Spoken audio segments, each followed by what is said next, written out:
त्यामुळे सुख हे असं काहीही नसतं. प्राप्त परिस्थितीमध्ये समाधानी राहणं हीच सुखाची खरी व्याख्या आहे. प्राप्त परिस्थितीमध्ये आम्हाला समाधानी राहता येईल का, बस तेवढं जमलं की आम्ही सुखी. त्यामुळे श्रवणातलं सुख आम्हाला संतांनी वारंवार सांगितलं. माझी ज्ञानोबा माऊली, खरं तर माऊलींचा तसा स्वभाव नसताना सुद्धा ज्ञानेश्वरीमध्ये प्रतिज्ञा करतात. एक क्रांतिकारी प्रतिज्ञा माऊली करतात. तरी अवधान ऐकले दिजे, मग सर्व सुखासी पात्र होईजे. हे प्रतिज्ञोत्तर माझे उघड ऐका.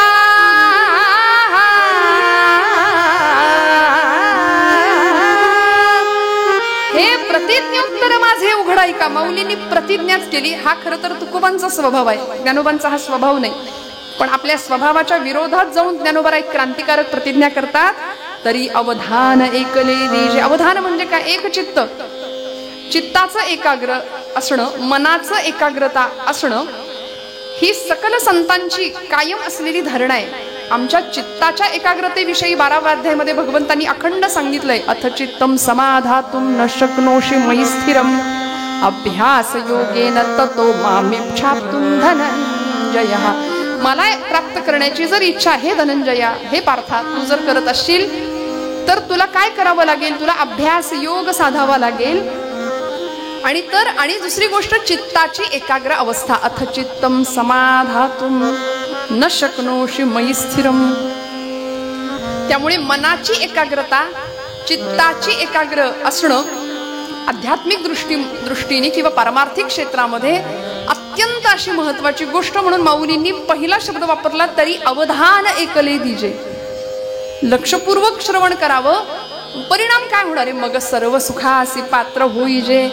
आणि माऊली असं तसं नाही, हे प्रतिज्ञोत्तर माझे उघड ऐका म्हणतात. मी प्रतिज्ञा घेऊन सांगतो की नवविधातली सर्वश्रेष्ठ असलेली श्रवण नावाची भक्ती ही तुम्हाला सगळ्या सुखाची प्राप्ती करून देईल. मिळतं की नाही सुख इथं, सगळी सुख मिळतात की नाही तर खरं सांगा. कीर्तनामध्ये सुख मिळतं, म्हणजे आम्हाला निरूपणातलं सुख मिळतं. गाण्यावर ज्यांचं प्रेम आहे त्यांना गाण्यातलं सुख मिळतं. ज्यांना सिद्धांत, तत्वज्ञान, दृष्टांत, विवेचनावर जास्त प्रेम आहे त्यांना त्यातला आनंद मिळतो. ज्यांना अगदीच निद्रा नाश आहे घरी, त्यांना इथं आल्यानंतर तेही सुख मिळतं की नाही खरं सांगा. अशी लागते की नाही टाळी ब्रह्मानंदी. बरं, काही मंडळी इतकी हुशार असतात की अगदी ट्रँगल निवडून बसतात, म्हणजे बरोबर खांब असा निवडतात. म्हणजे आता इथं बसली ते अजिबात हलू नका, चांगलं टेकून बसलाय बसा, काही माझं म्हणणं नाही. पण काही मंडळी अशी जागा हेरून बसतात की आम्हाला चपला पण दिसल्या पाहिजेत, देव पण दिसला पाहिजे आणि कीर्तनकार पण दिसला पाहिजे. त्यामुळे असं आता हे इथलं नाही मी सांगत, आपण कीर्तनावर प्रेम करता म्हणून मी तुम्हाला काही म्हणत नाही. पण अनेक ठिकाणी आम्ही जेव्हा जातो ना तेव्हा असे अनुभव येतात. पण श्रवणातलं खरं सुख काय आहे, सगळ्या सुखाची प्राप्ती आम्हाला या नवविधातल्या सर्वश्रेष्ठ अशा भक्तीमधनं प्राप्त होते. काय काय मिळतं इथं, येथ मनाचा मारू न करिता. कुठल्याही प्रकारची मनाला शासन देण्याची गरज नाही. माऊली सांगतात इंद्रिया दुःख न देता. देहदंडन करायची गरज नाही, जंगलात जायची. म्हणजे कथा के लिए जाने की हमारी औकात क्या है, कथा के लिए तो वो जाते हैं जिनको बाके बिहारी बुलाते हैं. तिकडून बोलावणं यावं लागतं आणि ते आम्हाला आलंय म्हणून आम्ही इथं आहोत. एवढं कायम पक्क मनात ठेवा. मला तर कायम असं वाटतं की आपलं देवानी सिलेक्शन केलंय. देवानी प्रत्येक गोष्टीसाठी प्रत्येकाची निवड केलेली असते. इथं जी मंडळी गायन क्षेत्रातली आहेत ना त्यांनी सरळ समजायचं, माझं देवानी मला निवडलंय. हजारो माणसं आहेत, माझ्याच गळ्यात सुंदर का सूर दिला असेल तर त्याचं गुणगान गायला. वादन क्षेत्रातल्या मंडळींनी कायम लक्षात ठेवावं की मला देवानी निवडलंय. आपण सगळे इथं आहोत ना, आपलं देवानी सिलेक्शन केलंय. मी किती ठरवलं ना आज नकोच कीर्तन करायला, पण लोक आग्रह करतात कारण ती देवाची इच्छा आहे की इथं यायचं, कीर्तन करायचं, गपचूप आनंद घ्यायचा कीर्तनाचा आणि नामस्मरणाचा. त्यामुळे होय अंग हरिरूप अशी परिणती कीर्तन भक्तीतनं होते.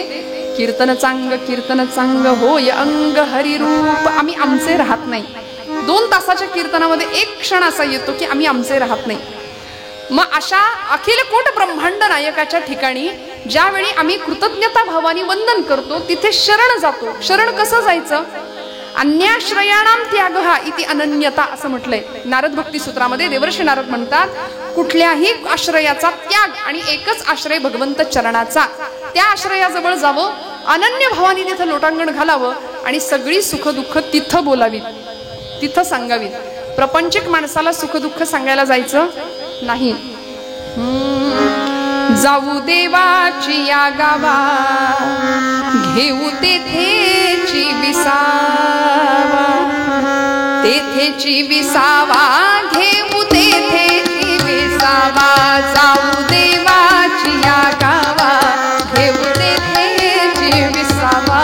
हो तेथेची विसावा, देव तेथेची विसावा. देवा सांगू सुख दुःख, देवा सांगू सुख दुःख, देव निवारील भूक. देवा सांगू सुख दुःख, देव निवारील भूक.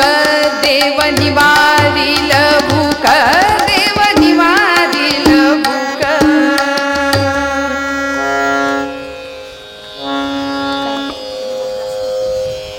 तुका म्हणे आम्ही बाळे या देवाचे लढीवाळे. थोडासा रिवर्ब कमी करा, पूर्ण बंद करू नका, किंचित.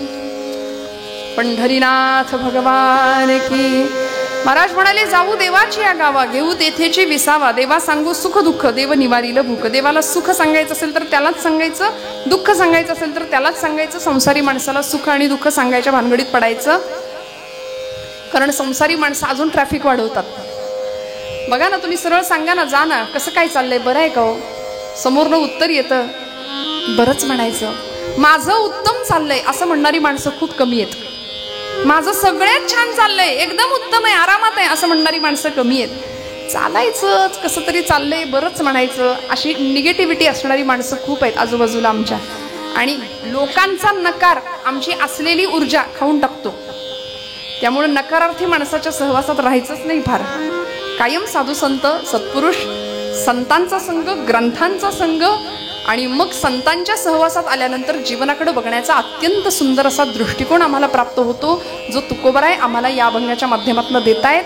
भगवंताचं एक वेगळं विलक्षण, अनेकांनी भगवंतांना त्या रूपात पाहिलं, पण तुकोबराय त्या भगवंतांना धर्माची मूर्त असं अभंगात म्हणताय. देवाचं वर्णन करत असताना देवाचं सामर्थ्य, देवाचं स्वरूप आम्हाला तुकोबराय सांगतायत की जे सामर्थ्य, जे स्वरूप आणि जो स्वभाव भगवंतांचा आम्ही भागवत ग्रंथाच्या प्रथम श्लोकामध्ये ऐकलेला आहे. सच्चिदानंद रूपाय विश्वोत्पत्त्यादि हेतवे तापत्रय विनाशाय श्रीकृष्णाय वयं नुमः. भगवंतांचं स्वरूप, सामर्थ्य आणि स्वभाव सांगितलाय या ग्रंथामध्ये, या श्लोकामध्ये. देव कसा आहे? सच्चिद आनंद रूपाय. सत्स्वरूप आहे, चित स्वरूप आहे आणि आनंद स्वरूप आहे. विश्वोत्पत्त्यादि हेतवे, हे देवाचं सामर्थ्य आहे. सगळं विश्व त्यांनी निर्माण केलंय. विश्वाच्या उत्पत्ती, स्थिती आणि लय या तीनही गुणांना किंवा तीनही स्थितींना तो कारण आहे. विश्वाची उत्पत्ती त्यांनी केली, पालन पोषण त्यांनीच केलं आणि संहार करता सुद्धा तोच आहे. एकोहम बहुस्याम असं त्याला वाटलं, तो एकटा होता, अनेक झाला, अनेकाची निर्मिती केली आणि एवढं सगळं करून सगळ्यामध्ये आहे आणि कशातच नाही असा तो भगवंत. आणि शेवटचं तिसरं त्याचं स्वरूप किंवा त्याचा स्वभाव सांगितला, तापत्रय विनाशाय. देव त्रिविध तापांचं निराकरण करणारा किंवा त्रिविध तापांपासून आमची मुक्ती करणारं ते परमात्म तत्व आहे, ते ब्रह्म आहे, ते अखिलकोट ब्रह्मांडाचं नायकाचं स्वरूप आहे. तुकोबराय या अभंगामध्ये त्याची स्तुती गातायत. एखाद्याची स्तुती तेव्हाच गावी लागते. आता व्यवहारामध्ये सुद्धा आपण असंच करतो. एखाद्याकडून काही आपलं काम असेल किंवा काम साधायचं असेल तर आपण त्याची स्तुती गातो. बाबा तुझ्यासारखं माणूस मिळणार नाही, तू आहेस म्हणून. चार बायका एकत्र जमल्या, आपण म्हणतो तुला म्हणून सांगते ग बाई, तू आहेस म्हणून. तुझ्यासारखा स्वभाव कुठं बघितला नाही, जरा 100 रुपये देते का ग? एखाद्याची स्तुती करावी. आता तुकोबरायांची अशी भावना नाहीये, पण भगवंत षड्गुणैश्वर्य संपूर्ण आहे. गुणाचा स्वामी आहे तो, गुणाधीश आहे भगवंत, गुणासंपन्न असलेला परमात्मा आहे. मग त्याचे गुण तुकोबराय आधी गातात आणि मग पुढच्या सगळ्या चरणांमध्ये महाराज त्याला गोड असं मागणं मागतायत, गोड मागणी करतायत. की देवा तू कसा आहेस, तू धर्माची मूर्त आहेस, धर्माची तू मूर्ती. तुझं सामर्थ्य असं आहे, पाप आणि पुण्य या सगळ्याचा लेखाजोखा तुझ्याकडे आहे. किंबहुना आम्ही काय करावं, सकल विश्वावर तुझी सत्ता असल्या कारणाने आमचं पापही तुझ्या हातात आहे आणि आमचं पुण्यही तुझ्या हातात आहे. वस्तुतः हाच प्रश्न भगवद्गीतेमध्ये, लक्ष देऊन ऐका, अर्जुनाने भगवंतांना विचारला होता की देवा तू असं म्हणतोस विभूती योगामध्ये इंद्रियाणाम मनश्चास्मी, सकल इंद्रियांच्या मध्ये मन म्हणजे मी आहे. तर मग मला सांग, अथ केन प्रयुक्तोयम पापंचरति पुरुषः अनिच्छन्नपि वार्षणेय बलादीव नियोजितः. जर मन म्हणजे तू असशील तर अथ केन प्रयुक्तोयम पापंचरति पुरुषः. माणूस पाप का करतो, आणि पाप शरीर नाही करत, पाप मन करतं. आधी मनात पाप वासना किंवा पाप भावना येते आणि मग शरीराकडून कर्म घडतं. मग देवा जर मन म्हणजे तू असशील तर मनुष्य पाप करतो, मग या पापाची जबाबदारी तू घ्यायला तयार आहेस का? तेव्हा भगवंत आपले हात वर करतात, हे बघ तुमचा त्या पापाशी माझा संबंध नाही आणि पुण्याशी संबंध नाही, मी निराळा आहे सगळ्यापासून. का? रजस्तवश्च मनस्व वंश दोषा उदारतो. ते मन रजतमांच्या आहारी जातं आणि पाप करतं. मग मी कुठं आहे? अत्यंतिक सात्विकता ज्या ठिकाणी आहे तिथं मी आहे, असं भगवंत गीतेमध्ये सांगतात. आणि हे तुकोबांना ज्ञात आहे, कारण महाराजांची गाथा किंवा महाराजांचे अभंग हे असे तसे नाही आले. महाराज म्हणतात, पाहिली पुराणे धांडोळीली दरुशने. आम्ही असं तसं नाही बोलत, मनाला येईल ते वेदांचा तो अर्थ आम्हासीच ठावा, इतरांनी वाहवा भार माथा.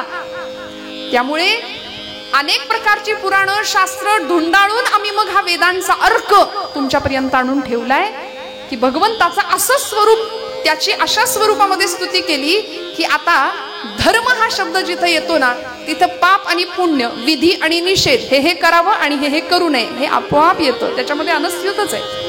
म्हणून भगवंताचं वर्णन करताना तुकोबराय प्रथम चरणामध्ये करतायत, धर्माची तू मूर्ती. देवा मी तुला मागायला आलोय, तू कसा आहेस? तू धर्माची मूर्त आहेस. परमात्मा गोपाल कृष्ण असू दे, पंढरीनिश परमात्मा असू दे, अगदी सगळेच अवतार आमचे ज्यावेळी अवतार घेतात, दशावतार आपल्याला माहिती आहेत, भागवतामध्ये 24 अवतारांच्या कथा आहेत.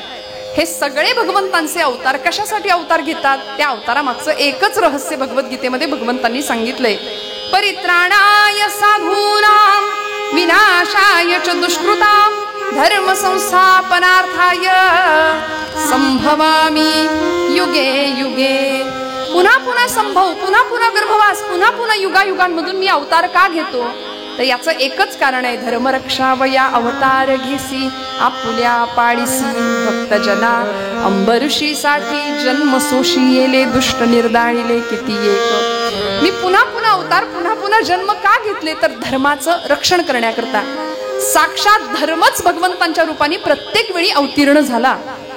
म्हणून तुकोबराय सांगतात की तू देवा असा तसा नाही, तू साक्षात धर्माची मूर्त आहेस. आणि वसिष्ठ मुनी भगवान प्रभू रामचंद्रांना सांगतात, रामो विग्रहवान धर्म. रामप्रभू साक्षात धर्माची मूर्त आहे. आणि रामप्रभूंचा हा उत्सव आहे. काय प्रभूंचं रूप आहे? तुलसीदासांनी वर्णन केलं, श्रीरामचंद्र कृपालु भज मन हरण भाव मन दारुण. श्रीरामचंद्र कृपालु भज मन हरण भाव भय दारुण. श्रीराम श्रीराम.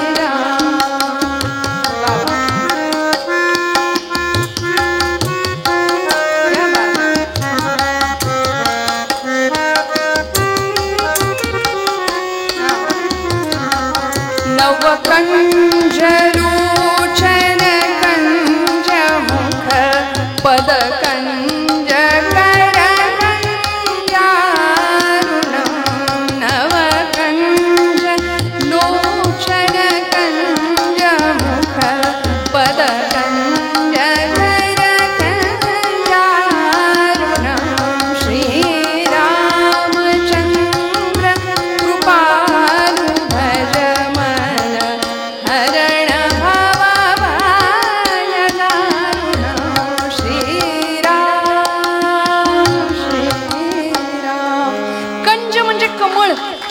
किती सुंदर रूप आहे, किती देखणं रूप आहे भगवंतांचं. राजस सुकुमार मदनाचा पुतळा. ही धर्माची मूर्त कशी आहे?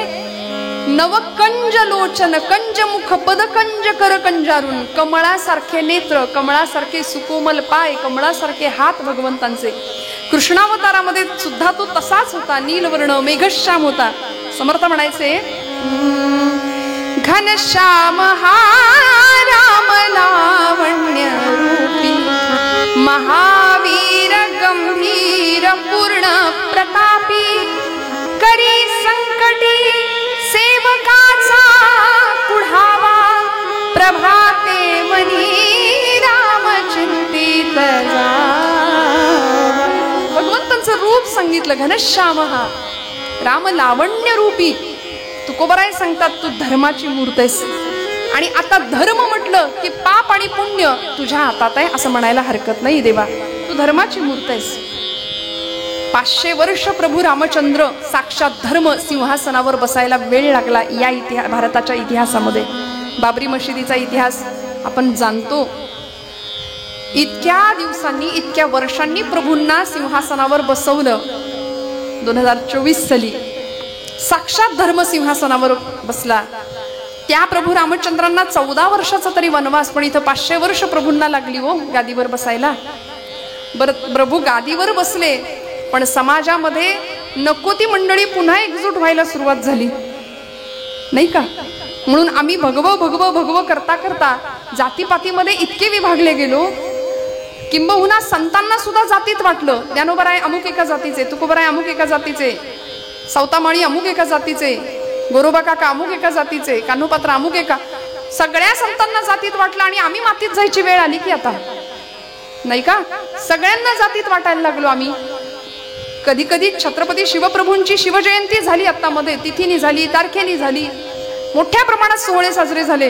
पण राजांना म्हणावंसं वाटतं, राजे माफ करा, तुम्ही मराठा या शब्दाची जी व्युत्पत्ती किंवा व्याप्ती मांडली होती ना स्वराज्यामध्ये, त्या शब्दाचा अत्यंत चुकीचा अर्थ आम्ही लोकांनी घेतला. मराठा म्हणजे आम्ही फक्त 96 कुडी 92 कुडी एवढंच म्हणत बसलो. पण तुमच्या लेखी मराठा या शब्दाचा अर्थ होता जो भगव्यासाठी लढतो तो मराठा, जो भगव्याखाली धरातीर्थी पडण्याची तयारी ठेवतो तो मराठा, जो धर्मासाठी मरतो, प्राणांची बाजी लावतो तो मराठा. आमच्या पुण्याचे आचार्य आत्रेंनी व्याख्या केली, खरं मराठा कुणाला म्हणायचं, खरा मराठी माणूस कुणाला म्हणायचं? अमुक कुळामध्ये जन्माला आलो म्हणून मराठा नाही. अहो, छत्रपतींच्या सैन्यासाठी लढणारा प्रत्येक मावळा हा मराठा होता. आणि मावळे 18 पगड जातीचे होते. अमुकच जातीतला मावळा छत्रपतींनी हेरून नाही घेतला. 18 पगड जातीचे मावळे स्वराज्यासाठी प्राणांची बाजी लावून, प्रसंगी जीव देण्याची तयारी ठेवून एक एक रत्न हिरा माझ्या छत्रपतींनी निवडला होता. ते मराठा म्हणजे फक्त मराठा नव्हते, त्या जातीचे नव्हते. 12 मावळातले 18 पगड जातीचे सर्व लोक मावळे म्हणून आले आणि त्यांनाच समर्थ म्हणतात, मराठा तितुका मेळवावा, महाराष्ट्र धर्म वाढवावा. त्यामुळे धर्माच्या एका छताखाली ही 18 पगड जातीतली 12 मावळातली मंडळी एकत्र येतात. आत्र्यांनी सांगितलं, मराठी मराठी मराठी कुणाला म्हणायचं? ज्याला ज्ञानोबांची एक तरी ओवी पाठ आहे त्याला म्हणायचं मराठी, आहे का? ज्याला तुकोबरायांचा एक तरी अभंग पाठ आहे त्याला म्हणायचं मराठी. आणि ज्यांनी माझ्या शिवछत्रपती प्रभूंचा एक तरी गड पायाखालनं घालून आणलाय त्याला म्हणायचं मराठी. मराठीची व्याख्या आहे. मग आम्ही याच्यात बसत असू ना तर आम्ही मराठी आहोत छत्रपतींच्या व्याख्येनुसार, समर्थांच्या व्याख्येनुसार. धर्माचं एक छत्र सबंध जगावर राहावं हे हिंदू राष्ट्र आहे. आणि हिंदुत्वाची खरी गरज किंवा हिंदुत्वाची खरी संकल्पना तुमच्या माझ्या रक्तारक्तात पेरली जावी, याकरता स्वराज्याचा घाट होता, याकरता संतांचे विचार होते. आणि म्हणून तुकोबराय सांगतात, देवा धर्माची तू मूर्ती. कुठला धर्म? धर्माची व्याख्या सांगितली, धारणात धर्म संयुक्त सधर्म इति निश्चय, तस्या धारण संयुक्त धर्मो धारयते प्रजा असं म्हटलंय. धर्मो रक्षति रक्षतः, धर्माचं जो रक्षण करतो त्याचं रक्षण धर्म करतो. धर्म प्रजेची धारणा करतो. सकाळी उठल्यापासून रात्री झोपेपर्यंत आम्ही जे जे कर्म कर्म म्हणून करतो त्याला धर्म असं म्हटलंय. विधी निषेधात्मक एक व्यवस्था आहे आपली. जीवन जगत असताना अमुक अमुक गोष्ट करावी आणि अमुक अमुक गोष्ट करू नये, त्याला आम्ही धर्म असं म्हणतो. धर्माच्या अनेक व्याख्या आम्हाला सांगितल्या. ज्यावेळी यक्ष प्रकरणामध्ये कुंती मातेला तहान लागली आणि त्यांचा तो अज्ञातवासात असणारा काळ, सगळ्यात कनिष्ठ पांडव होता सहदेव. तो म्हणाला, आई मी तुझ्यासाठी पाणी घेऊन येतो. तो गेला पाणी आणायला. एका सरोवराजवळ गेला, स्वच्छ पाणी होतं. कमंडलू पाण्यामध्ये बुडवला, पाणी घेऊन निघणार एवढ्यात त्याच्या कानावर बातमी आली, माझ्या प्रश्नांची आधी उत्तर दे, मग तुला माझ्या तळ्यातलं पाणी घेऊ देतो. ऐकलं नाही, तिथं मूर्छित पडला. पुन्हा नकुल गेला, नकुलाच्या बाबतीतही तेच घडलं. अर्जुन गेला, भीम गेला, सगळ्यांच्या बाबतीत तेच घडलं. सगळ्यांच्या कानावर आकाशवाणी आली होती की माझं ऐकल्याशिवाय, माझ्या प्रश्नांची उत्तरं दिल्याशिवाय तुला या तळ्यातलं पाणी घेता येणार नाही. ऐकलं नाही. शेवटी धर्मराज युधिष्ठिर त्यांनाच म्हणायचं, जो युद्धी स्थिर आहे त्याला युधिष्ठिर म्हणायचं. जो युद्धी स्थिर. आजही तुमच्या माझ्या आयुष्यामध्ये रोज युद्धाचे प्रसंग आहेत की नाही? रोज आहे. म्हणजे काय आपण ढाल तलवारी घेऊन लढतोय का? नाही हो. पण अखंड संघर्ष आहे, वैचारिक संघर्ष आहे. महाराज म्हणले, रात्रंदिन आम्हा युद्धाचा प्रसंग, अंतर्बाह्य जग आणि मन, अखंड संघर्षजन्य परिस्थिती आहे. पण अशा स्थितीमध्ये काय करायला लागेल? धर्मराजांनी सगळ्या आपल्या चारही भावंडांना पाहिलं. एखाद्याने आकांडतांडव केला असता, तलवार काढली असती, लढण्यासाठी सज्ज झाला असता, पण हात जोडले आणि युधिष्ठिरांनी प्रार्थना केली, हे स्थानदेवतांनो, हे ग्रामदेवतांनो, हे जलदेवतांनो, जो कोणी तुम्ही असाल, कृपया माझी ही चारही भावंड इथं कुठलाही अपराध नसताना मृतवत पडलेली आहेत, ज्याने कुणी हे काम केले तो कृपया माझ्या समोर येईल काय? याला म्हणायचं धर्मराज. इतक्या नम्रतेने बोलल्यानंतर मग तो यक्षराज प्रकट होतो. महाभारतामध्ये हा प्रसंग आहे. आणि मग यक्षराज धर्माला अत्यंत सुंदर असे प्रश्न विचारतात. त्यातला एक प्रश्न होता, राजा, धर्माची दिशा काय असावी? खरा धर्म कुणाला म्हणायचं? काय असावी धर्माची दिशा? धर्मराजांनी एकाच शब्दात उत्तर दिलं होतं, धर्माची दिशा म्हणजे संत. संत आम्हाला धर्माची दिशा दाखवतात आणि संतांनी दाखवलेल्या मार्गालाच आम्ही धर्म असं म्हणतो. आज आमच्या या धर्मावरती अनेक प्रकारची आक्रमणं, हजारो वर्षांच्या परंपरेने, हजारो वर्षांचा इतिहास आहे. नुसते मुघल आले का हो? शक आले, हून आले, डच आले, पोर्तुगीज आले, इंग्रज आले, मुघल आले. अनेकांनी अनेक प्रकारच्या स्वाऱ्या केल्या. सगळे लुटारू सगळं लुटून नेण्याच्या मागे लागले. पण खरी आमची भारतीय हिंदू संस्कृती नाही कुणाला नेता आली. की आमच्या रक्तात रोमात भिनलेली आहे, नाही नेता आली. का? इतर संस्कृतींचं उत्खनन करून हडप्पा मोहनजोदडो काढता आल्या, पण हिंदू संस्कृती अशी उत्खनन करून मिळणार नाही. ती आमच्या रक्तात आहे, ती आमच्या रोमात आहे. हिंदुत्व म्हटलं, छत्रपती शिवप्रभू धर्मवीर छत्रपती संभाजीराजांचा बलिदान दिवस परवा पार पडला. फाल्गुन वद्य अमावस्येचा दिवस, मृत्युंजय अमावस्या जिला म्हणतात. 39 दिवसांचा अतोनात छळ करून अमावस्येच्या दिवशी अत्यंत निर्घृणपणे माझ्या राजाला औरंग्याने मारलं. धडापासनं मस्तक वेगळं केलं, शिरच्छेद केला, पायापासनं डोक्यापर्यंत इंचा एवढे तुकडे माझ्या राजाच्या देहाचे केले. पण धर्म या एका संज्ञेसाठी, धर्म या एका संकल्पनेसाठी राजाने सगळं सहन केलं. माझ्या शिवछत्रपती नावाच्या पित्यानी, माझ्या बापानी निर्माण केलेलं स्वराज्य चढतं वाढतं. ते साधं सुद्धा नाही, ते प्रतिपाश्चंद्र लेखे व वर्धिष्णूर विश्ववंदिता शाह सुनो शिवसैषा मुद्रा भद्राय राजते या न्यायाने प्रतिपदेच्या चंद्रकोरी प्रमाणे चढणारं वाढणारं माझ्या वडिलांनी निर्माण केलेलं राज्य हे मी राखणार नव्हे. पुत्र कसा होता? धर्म काय पद्धतीने रक्षण केलं असेल धर्माचं? वडिलांनी वाढवलेलं राज्य पुढच्या 9 वर्षाची फक्त कारकीर्द संभाजीराजांची, 9 वर्ष 9 महिने राज्यावर बसले होते गादीवर. या 9 वर्षामध्ये वडिलांनी निर्माण केलेलं स्वराज्य 1 नाही 2 नाही 5 पटीने वाढवलं. याला म्हणायचं पुत्र भावाईचा गुंडा, ज्याचा तिन्ही लोकी झेंडा. आमची पोरं वडिलांनी मिळवलेलं सगळं घालवतात. वडील म्हणतात आम्हाला मिळालं नाही, आमच्या पोरांना मिळावं म्हणून कमवून ठेवतो. परवा एका आजोबांना विचारलं, म्हणले एवढी चिंता का करताय तुम्ही? का बरं चेहऱ्यावर चिंता आहे? 7 पिढ्या बसून खातील एवढं तुम्ही कमवून ठेवले. ते म्हणले, बाई ग 8वी पिढी काय खायली याची चिंता लागली. आम्ही कशाची चिंता करतो? चिंता चिता समायुक्ता बिंदू मात्रम विशेषतः सजीवम दहते चिंता, निर्जीवम दहते चिता. एका अनुस्वाराचा फरक आहे. निर्जीव माणसाला जाळण्याचं काम चिता करते, सजीव माणसाला जाळण्याचं काम चिंता करते. मग ही चिंता सोडावी, परमेश्वराला शरण जावं. तुकोबराय त्याची स्तुती करतात, देवा तू कसा आहेस? तू धर्माची मूर्त आहेस. अवतार घेतला षडगुणैश्वर्य संपन्न म्हणून कृष्णावतारामध्ये ज्ञान वैराग्य ऐश्वर्य यशश्री औदार्य हे साही गुणवर्य वसती जेथ येणे कारणे भगवंत जो निसंगाचा सांगा तू तो म्हणे पार्था दत्त चित्तू होई आता. भग म्हणजे गुण आणि वान म्हणजे व्यापण. गुणांनी जो व्याप्त आहे त्याला भगवान म्हटलंय. आणि असा गुणाधीश गुणांचा स्वामी असलेला भगवंत आहे. त्याच्याकडे किती गुण आहेत? ज्ञान वैराग्य ऐश्वर्य यशश्री औदार्य. तो ज्ञानी आहे. कुठलं ज्ञान? फिजिक्स केमिस्ट्री झूलॉजी बायोलॉजी असलं ते तर होतच हो, त्याला ते तर होतच. पण आत्मस्वरूपाचं ज्ञान असणं अध्यात्मशास्त्राच्या दृष्टीने महत्वाचं आहे ना. मी कोण? स्वतःला कायम प्रश्न विचारत राहायचे. Who I am, who I am, who I am. बघा ना, विचारलं का कधी आपण स्वतःला प्रश्न, मी कोण? उत्तर मिळतं अमुक अमुक अमुक, माझं नाव, माझ्या देहाला दिलेलं नाव. मी कोण आहे? अमुक अमुक अमुक. परत एकदा विचारायचं हु आय एम. आता सांगितलं की अमुक अमुक अमुक माझं नाव, नाही मी अमक्या अमक्याचा लेख. बर, परत विचारायचं मी कोण? मी या गावचा एक नागरिक आहे, या देशाचा एक नागरिक आहे. मी कोण? परत विचारत राहायचं. मग आम्हाला एक दिवस उत्तर मिळतं अहम ब्रह्मास्मी. मी ब्रह्म आहे, मी तोच आहे, मी त्या भगवंताचा एक अंश आहे. जे निवृत्तीनाथांना उत्तर मिळालं, जे ज्ञानोबांना उत्तर मिळालं, आम्ही चकोर हरिचंद्रमा, आम्ही कला तो पौर्णिमा, हे निवृत्तीनाथांना मिळालेलं उत्तर आहे. जे ज्ञानोबांना मिळालं अनंत वेशे अनंत रूपे देखील आम्ही त्यासी बाप रखुमा देवीवर खुण बाणली तैसी योगी या दुर्लभ तो मिया देखिला साजणी. योग्यांना दुर्लभ असलेला सुद्धा परमेश्वर निर्गुण परमात्मा तो मला बघायला मिळाला. आता धर्माला म्हणजे तुकोबरायांनी त्याला धर्माची मूर्त म्हटले. धर्म या संकल्पनेमध्ये देवाला ठेवले. धर्म म्हणजे देव, साक्षात धर्म. धर्मच अवताराला आला भगवान गोपालकृष्णांच्या रूपाने.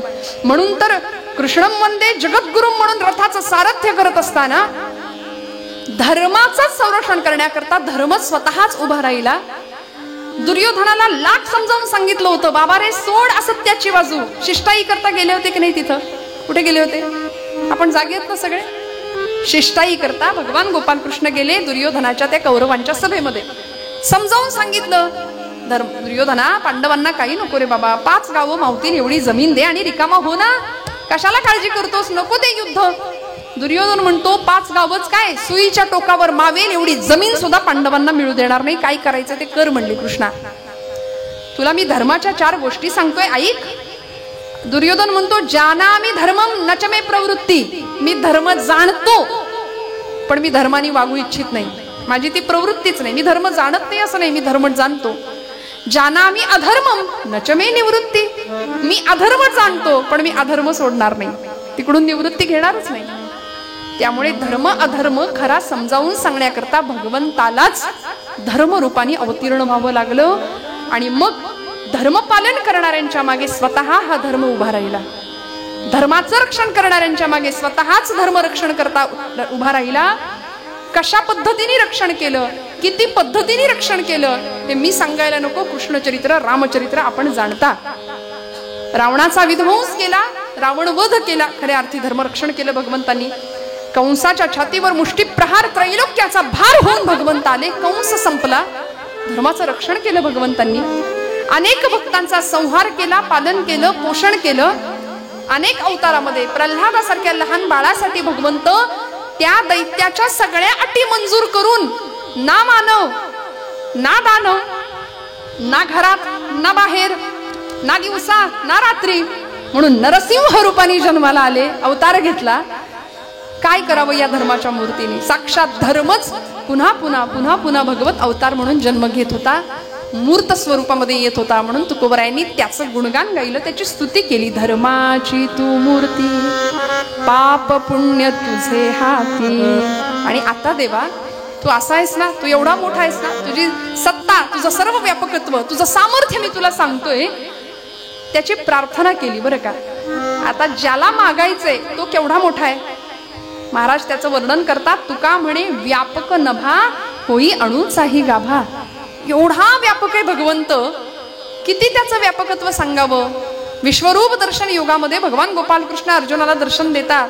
अनन्तरूपोदरवक्तनेत्रं पश्यामि त्वां सर्वतोऽनन्तरूपं नान्तं न मध्यं न पुनस्तवादिं पश्यामि विश्वेश्वर विश्वरूपम् अनंत बाहूदर वक्तनेत्रम आधी नाही अंत नाही मध्य नाही काहीच कळेना त्याचं अखिल कोट ब्रह्मांडाचा नायक केवढी मोठी व्याप्ती आहे त्याची गोबा म्हणतात तू आकाशा इतका विशाल आहेस आणि अणोरणीयान महतो महियान असं श्रुती सांगते म्हणजे मुंगी होऊन मुंगीच्या देहात राहतोस आणि हत्ती होऊन हत्तीच्या देहात राहतोस हे तुझं सर्व व्यापकत्व आहे मग अशा भगवंताला मागायचंय मग मागणं सुद्धा तसंच नको का मागणं तसंच मागितलं पाहिजे ना आता हे आमचं मागणं फार वेगळं असतं आमची झोळी कायम फटकीच असते किती द्या वास्तविक त्यांनी आम्हाला इतकं दिलंय बरं का पण तरी सुद्धा आमचं मागणं काही केल्या संपतच नाही जुनं भावगीत मी बऱ्याचदा म्हणते आपण सगळ्यांनी ऐकलं असेल कदाचित जे वांछिले ते तू दिले किती देतो तू इच्छा करा तो कल्पतरू आहे इच्छा करायचा अवकाश भगवंत देतात अशक्य ही शक्य करतील स्वामी जे वांछिले ते तू दिले कल्पद्रुमा हे आदिमा हे अंतिमा हे आदिमा हे अंतिमा जे वांछिले ते तू दिले कल्पद्रुमा हे आदिमा हे अंतिमा वा वा काय सामर्थ्य आहे त्याचं या मातीचे आकाश तू या मातीचे आकाश तू शिशिरात या मधुमास तू शिशिरात या मधुमास तू देशी मृता तू अमृता देशी मृता तू अमृता पुरुषोत्तमा हे आदिमा हे आदिमा हे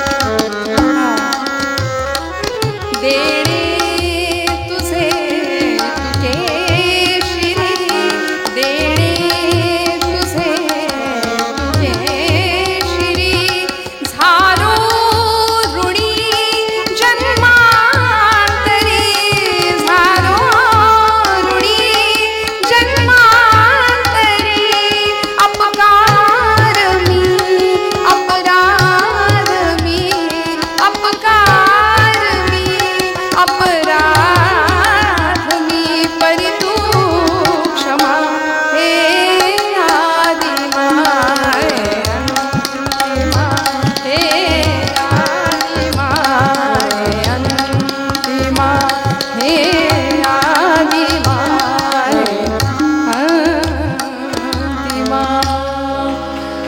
दाता असलेला भगवंत आम्ही कितीही मागायला गेलो तरी आमची झोळी कायम फाटकी असते आम्हाला कितीही त्यांनी दिलं तरी सुद्धा पण त्याच्याकडे काय मागायचं असतं खरं सांगू का पेशवाईतली एक गोष्ट आमचे जुने कीर्तनकार नारदी कीर्तनामध्ये शक्यतो हा दृष्टांत बऱ्याचदा सांगायचे पंडिती काव्य ज्याला म्हणतात बरं का डोंगर पोखरून उंदीर काढणे बऱ्याच जणांनी ऐकलं असेल काय पेशवाईच्या काळामध्ये पेशवे सरकार असे निघालेत रस्त्यानी आणि थंडीचे दिवस एक असा रस्त्यावर माणूस बसलेला आहे आता दाता कोण आहे म्हटल्यानंतर काय मागितलं पाहिजे तुकोबारायांना ठाऊक आहे देणारा सर्वज्ञ सर्वसाक्षी सर्वशक्तिमान भगवंत आहे मग त्याच्याकडं मी काय मागितलं पाहिजे म्हणून तुकोबाराय पुढचं मागणं मागतातच आहे पण देणारा कोण आहे याची ओळख होणं फार गरजेचं असतं मग काय मागितलं जावं ते पेशवे असे निघाले होते रस्त्याने एक माणूस असा थंडीने कुडकुडत त्या कठ्ठ्यावर बसलेला आणि पेशव्यांनी त्याला विचारलं बाबा रे काही तुला हवं आहे का काही मदत हवी आहे का तो म्हणाला हो हो आणि त्यांनी मागायला सुरुवात केली येथे सह्याद्री कन्या पतिसुत ललना यौवना माझी जेव्हा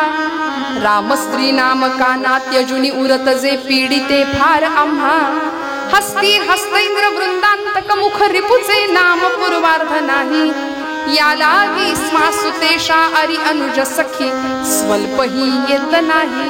पंढरीनाथ महाराज की जय. आता याचा सगळ्याचा अर्थ मी थोडक्यात सांगते, आपण टेन्शन घेऊ नका अजिबात. येथे सह्याद्री कन्या पतिसुत ललना यौवना माझी जेव्हा. आता पटपट पटपट जागे असेल तर मला उत्तर दे, ते रिवर्ब बंद करावं. पंढरीनाथ महाराज की जय. येथे सह्याद्री कन्या, सह्याद्री पर्वत आहे, पर्वताची कन्या कोण कोण बोला ना तुम्ही. जागे आपली ओळख नाही का? तुम्ही नाराज आहे का माझ्यावर? हा म्हणा ना. येथे सह्याद्री कन्या, सह्याद्री कन्या म्हणजे पर्वताची मुलगी. कुणाला म्हणता येईल? कुणाला? जी पर्वतातून उगम पावते ना ती कोण? नदी. याला पंडिती काव्य म्हणायचं बरं का. सह्याद्री कन्या पती सुत ललना, तिचा पती म्हणजे कोण? बोला पटपट, पूर्वरंग संपवायचंय पटकन आपल्याला. येथे सह्याद्री कन्या पती, तिचा पती समुद्र. नदी कुणाला जाऊन मिळते? समुद्राला. पती सुत, आता त्याचा पुत्र कोण? समुद्राचा पुत्र कोण? येथे सह्याद्री कन्या पती सुत. अडकली आपली गाडी इथं बरं का. आता सांगा पटकन, त्याचा पुत्र कोण? बरं जाऊ दे, आपण सगळे आपले ते दिवस आठवा बरं जुने. लक्ष्मी कौस्तुभ पारिजात कसुरा. आठवलं का आपलं आपलं सगळ्यांना? धन्वंतरी, काय पुढे? चंद्रमा. तो जो चंद्र आहे की नाही, तो समुद्रातून आला म्हणून तो त्याचा पुत्र. हा, समुद्रातून निर्माण झाला तो पुत्र. मग येथे सह्याद्री कन्या पती सुत. इथपर्यंत आलो आपण, चंद्रापर्यंत उत्तर आलं. ललना, चंद्राची ललना कोण? चंद्राची बायको कोण? शर्वरी असं म्हणतात. रात्री, रात्र जी आहे ना ती चंद्राची ललना समजली जाते. येथे सह्याद्री कन्या पती सुत ललना यौवना माझी जेव्हा. रात्र यौवनामध्ये येते म्हणजेच मध्यरात्र होते. पहिल्या ओळीचा अर्थ आहे मध्यरात्र झाली आहे. पहिल्या ओळीचा अर्थ आहे मध्यरात्र झाली आहे. दुसरी ओळ. येथे सह्याद्री कन्या पतिसुत ललना यौवना माझी जेव्हा. राम स्त्री नाम कानात यजुनी उरत जे पीडिते फार आम्हा. राम स्त्री, रामाची स्त्री सीता. नाम काना, सीता या नावातला एक काना आहे तो काढून टाका, काय उरतं? सीत. हा, राम स्त्री नाम कानात यजुनी उरत जे पीडिते फार आम्हा. सीत म्हणजे आता उकडते सोडून दे आपण. सीत या शब्दाचा अर्थ आहे थंडी. दुसऱ्या ओळीचा अर्थ आहे थंडी खूप वाजतीये. पहिल्या ओळीचा अर्थ आहे मध्यरात्र झालीये, थंडी खूप वाजतीये. आता हे साधं बोलता आलं असतं की नाही, पण हे पंडिती काव्य यालाच म्हणायचं. पुढची ओळ आहे. हस्ती हस्तैंद्र वृंदांतक मुख रिपुचे नाम पूर्वार्ध नाही. हस्ती म्हणजे हत्ती, हत्तींचे कळपच्या कळप. हस्ती हस्तैंद्र म्हणजे हत्तींचा तो राजा आहे ना, तो हत्तीचे कळप सुद्धा, त्यांचा वृंद म्हणजे कळप सुद्धा ज्याला घाबरून पळतात असा कोण आहे? हस्ती हस्तैंद्र, बरोबर आहे ना. सिंहाला घाबरून हत्ती सुद्धा पळतो, हत्तीचे कळप पळतात, जंगलचा राजा असलेला. वृंदांतक मुख रिपुचे. आता सिंहाचं मुख, असं मुख आहे असा कोण आहे? हस्ती हस्तैंद्र वृंदांतक मुख, सिंहाचं मुख आहे असा कोण आहे? आता मगाशी ज्याचं उदाहरण सांगितलं, नर सिंह भगवंत आपले. हस्ती हस्तैंद्र वृंदांतक मुख रिपुचे. त्याचा रिपू, नरसिंहाचा रिपू कोण? कशा करता, कुणाला मारण्याकरता नरसिंहाने अवतार घेतला? हिरण्यकश्यपू. नाम पूर्वार्ध नाही म्हणजे हिरण्य आणि कश्यपू या नावातला पूर्वार्ध नाही. पूर्वार्ध म्हणजे हिरण्य, हिरण्य काढून टाकलं. हिरण्य म्हणजे सोनं. हा, श्री सुक्तामध्ये आपण ऐकतो, ओम हिरण्यवर्णाम हरिणीम सुवर्ण रजतस्त्रजाम. हिरण्य म्हणजे सुवर्ण, सोनं नाही म्हणजे थोडक्यात पैसा नाही, संपत्ती नाही आमच्याकडे. हा, पहिल्या ओळीचा अर्थ आहे मध्यरात्र झालीये. दुसऱ्या ओळीचा अर्थ आहे खूप थंडी वाजते. तिसऱ्या ओळीचा अर्थ आहे पैसा नाही कांबळं विकत घ्यायला. हा. आणि मग शेवटचा अर्थ आहे, या लागी क्ष्मा सुतेशा अरी अनुज सखी स्वल्पही येत नाही. क्ष्मा, संस्कृतमध्ये क्ष्मा हा शब्द पृथ्वीला, धरणीला वापरतात. क्ष्मा म्हणजे पृथ्वी. या लागी क्ष्मा सुतेशा, पृथ्वीची सुत म्हणजे कोण? धरणीतनं कोण, कुणाचा जन्म झाला? बघा बाबा, आहेत ना सगळे जागे. सीता. तुम्ही म्हणाल हे कधी संपायचं? हा, तिच्या धरणीतून सीतेचा जन्म झाला. सीत ईशा, सीतेचा ईश म्हणजे कोण? पती. तिचा पती कोण? सीतेचा पती राम. अरी, रामाचा अरी. या लागी क्ष्मा सुतेशा अरी, रामाचा अरी म्हणजे शत्रू कोण? रावण. अनुज, रावणाचा अनुज. अनुज म्हणजे धाकटा भाऊ कोण? कुंभकर्ण. चालेल ना, कुंभकर्ण. अनुज सखी, आणि त्याची सखी कोण? कुंभकर्णाची सखी निद्रा. कायम तो निद्रेत असायचा ना. स्वल्पही येत नाही. पंढरीनाथ महाराज की हुश झाले एकदाची. या लागी क्ष्मा सुतेशा अरी अनुज सखी स्वल्पही येत नाही, म्हणजे झोप येत नाही. पहिल्या ओळीचा अर्थ आहे मध्यरात्र झाली आहे. दुसऱ्या ओळीचा अर्थ आहे थंडी खूप वाजते. तिसऱ्या ओळीचा अर्थ आहे पैसे नाही आहेत कांबळं विकत घ्यायला. आणि चौथ्या ओळीचा अर्थ आहे त्यामुळे झोप येत नाही. मग ते पेशव्यांनी त्याचं ते ऐकलं आणि ते म्हणले याची बुद्धिमत्ता किती मोठी आहे, वा वा वा. कांबळं तर दिलंच, पण कांबळं नावाचं गावच इनाम म्हणून त्याला देऊन टाकलं.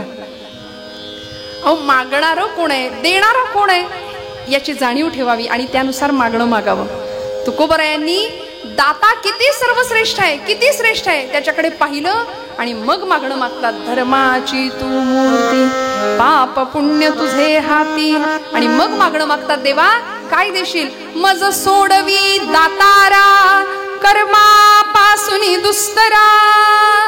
देवा द्यायचंच असेल तर असं दान दे किंवा असं इच्छा पूर्ण कर की या कर्मबंधनामध्ये मी अत्यंत वाईटरित्या फसलोय, मला या कर्मबंधनातनं सोडव, या संसार बंधनातनं मला सोडव. आणि आमच्या सगळ्या दुःखाला कारण जर कुठलं असेल ना तर आमचं कर्म. जे कर्म आम्ही अनेक जन्मांचं फळ म्हणून घेऊन आलोय, गाठोडं घेऊन आलोय. प्रत्येक जण या कर्माचं गाठोडं घेऊन इथं आलाय. हे कर्म तुम्हाला मला कुणालाच नाही चुकलं. या कर्माचे भोग भगवंताला सुद्धा नाही चुकले तर आपण कोण? मग काय करायचं इथं येऊन? आणिले बांधून सारे, आणिले बांधून सारे, ते इथे भोगायचे, ते इथे भोगायचे. सारा संभवून राम हृदयी घ्यायचे.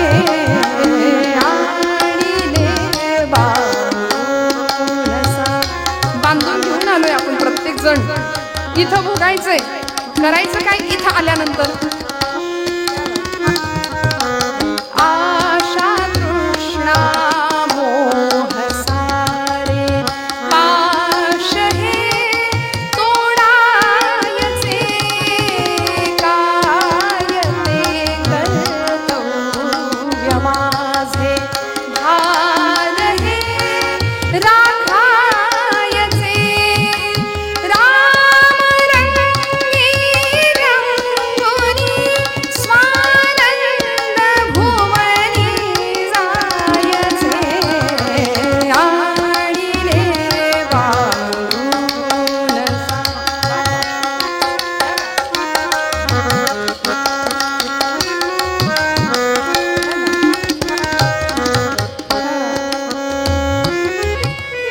धर्म स्मरुनी मानवाचा, प्रेम सकळा द्यायचे. काय ते कर्तव्य माझे, भान हे राखायचे. जे जे बांधून आणलेलं कर्माचं गांड सरकतोय. अरिस्टॉटल म्हणायचा, change is the only constant thing. या जगामध्ये स्थिर काय असेल तर बदल. बदल ही एकमेव अशी गोष्ट आहे की जी स्थिर आहे. अखंड बदलत राहतो आपण, अखंड बदलत राहतो. संसार परिवर्तनशील आहे, अखंड परिवर्तन होत राहतं. आणि मग या संसारामुळे, या कर्मबंधनामुळे आम्ही असे गुरफटलो याच्यामध्ये की आम्ही दुःखाला कारण ठरलो. आमच्या वाट्याला दुःखच यायला लागलं वारंवार. साधी गोष्ट आहे, आम्ही संसाराला धरलंय की संसाराने आम्हाला पकडलंय? झोप आली का? हा, काय म्हणणं आहे आपलं? संसाराला आपण धरलंय. जुना दृष्टांत सांगितला जायचा, तुकोबरायांचं त्याच्यावर प्रमाण सुद्धा आहे. एका राजाने एक माकड पाळलं होतं आणि त्या माकडाची परीक्षा घेण्याकरता राजा प्रधानाला घेऊन जंगलात गेला. एका झाडाच्या ढोलीमध्ये मुठभर फुटाणे त्यांनी टाकले आणि माकडाला सांगितलं, म्हणजे माकडाला आता ते फुटाणे दिसले तसं ते माकड आपोआप धावत गेलं आणि त्या झाडाच्या ढोलीमध्ये त्यांनी हात घातला. फुटाणे भरून मूठ भरून फुटाणे घेतले आणि आता बाहेर हात काढायला लागला तर तो हात काही बाहेर येईना, हाताचा आकारमान वाढलं. मूठ भरली फुटाण्यांनी. गरज काय होती? मूठ सोडण्याची. मूठ सोडली असती, हात आपोआप बाहेर आला असता. पण ते शेवटी माकडच. म्हणजे ही माकडाचीच गोष्ट आहे बरं का. ते माकड मूठ काही केल्या सोडायलाच तयार नाही. संसाराला आपण धरलंय की आपण संसाराला धरलंय, हा प्रश्न आहे आपला. त्या माकडाला कळेनाच, अरे मूठ सोड, हात आपोआप बाहेर येईल, पण मूठ सोडायला तयार नाही. गरज होती मूठ सोडण्याची. राजाने युक्ती केली, प्रधानाला सांगितलं, एक पेढ्यांचं ताट आणून ठेवा बरं, माकडाला दिसेल अशा अंतरावर. त्या माकडाला दिसेल अशा अंतरावर पेढ्यांचं भलं मोठं ताट आणून ठेवलं. ते माकड बरं का, पेढ्यांकडे पाहतंय पण मूठ काही सोडेना. पेढ्यांकडे लक्ष आहे, पेढ्यांकडे पाहतंय, मूठच सुटेना त्याची. गरज काय होती? मूठ सोडण्याची. हात आपोआप बाहेर आला असता. फुटाणे श्रेष्ठ की पेढे श्रेष्ठ? पेढे मिळाले असते ना, पण पेढ्यांकडे पाहतंय पण फुटाणे सोडायला तयार नाही. मग राजाने एक युक्ती केली, पोत भरून फुटाणे आणून ठेवले त्याला दिसेल अशा अंतरावर. मग मूठ सुटली. बघा, त्यापेक्षा म्हणजे मिळालेल्या सुखापेक्षा सर्वोच्च सुख आम्हाला प्राप्त होतंय. नश्वर अशा प्रापंचिक सुखापेक्षा साक्षात भगवत परमात्म्याचं सुख संतांनी आम्हाला दिलंय. सर्व सुखाचे आगर बाप रखुमा देवी बरो. तुका म्हणे माझे हेच सर्व सुख पाहिन श्रीमुख आवडीने. सगळं सुख तिथं विटेवर वाट पाहतय ना आपली, हे कळतंय, पण मूठ सुटेना माकडाची. पण मूठ सुटेना. आपल्या सगळ्यांची मूठ सुद्धा अशीच आपण आवळून धरली आहे ना. संसार सुटत नाही. कर्मबंधनामध्ये इतके अडकलो, कर्माचे भोग भोगतोय.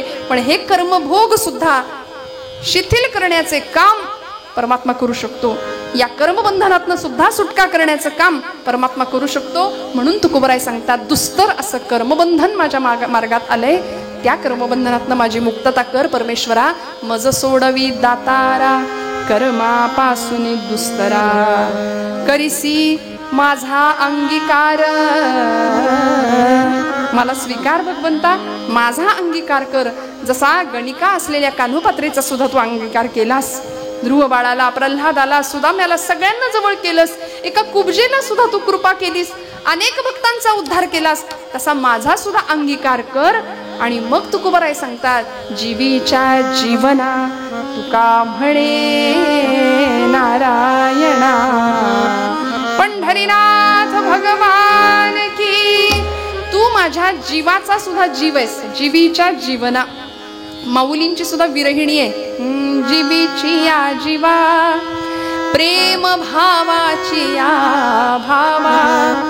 तुझ वाचुनी केशवा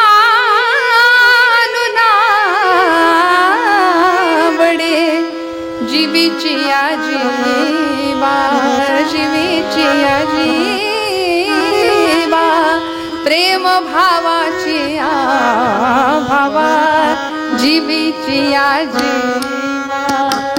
जीवीची या जीवा प्रेम भावाची या भावा. जीवीची या जीवा. अतिशय सुंदर असं भगवंताचं आणि आपलं नातं तुकोबराय सांगताय. तू माझ्या जीवाचा सुद्धा जीव आहेस भगवंता. माझ्या आतमध्ये असलेली चैतन्य शक्ती की जी तू आहेस, तुझ्यामुळं मी चालतोय, बोलतोय, हसतोय. श्रोते हो, हे सगळं असावं जीवनामध्ये. परमेश्वराचा अत्यंत सुंदर असा वरदहस्त कृपाहस्त असावा. भगवत स्वरूप, भगवत विचार जर आमच्या जीवनाला त्याचा स्पर्श असेल ना. बघा ना, कपडे फाटले तर शिवता येतात, विचार फाटके असतील तर काय करायचं? कुठे शिवाल? किती टाके घालायचे? सगळ्या आयुष्याच्या चिंध्या व्हायला काय वेळ लागतो? त्यामुळे विचार समृद्ध जीवन असावं. आणि मग संयम, संस्कार, कौशल्य, ज्ञानदृष्टी या सगळ्याचाच परिपाक जीवनामध्ये व्हावा, परिपोष जीवनामध्ये व्हावा. आणि मग जीवन असं समृद्ध एका विशिष्ट दिशेला उंचीवर जाऊन पोहोचावं, ते कसं होतं, ते कुणाचं होतं, उत्तर रंगामध्ये बघूया. पूर्व रंगात मी इथे थांबते. झालेल्या घेतलेल्या अभंगाचा एकदा आठव आणि मग उत्तर रंगाला सुरुवात.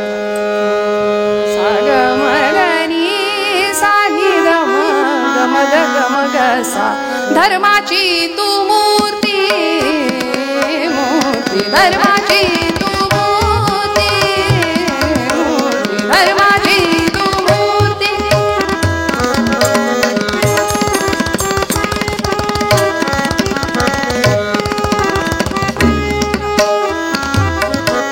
धर्माची तू मूर्ती, धर्माची तू मूर्ती, धर्माची तू मूर्ती. पाप पुण्य तुझे हाती, पाप पुण्य तुझे हाती, धर्माची तू मूर्ती.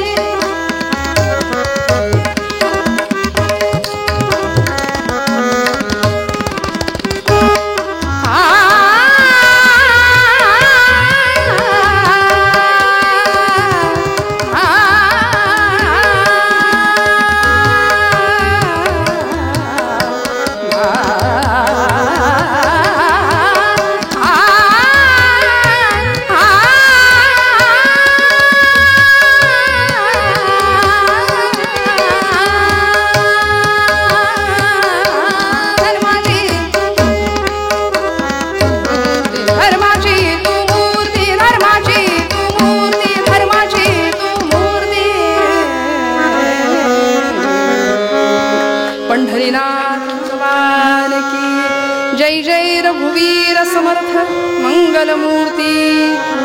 गोड भजन करूया सगळ्यांनी. हाताने टाळी, मुखाने मस्त खणखणीत आवाजामध्ये नाम. सगळे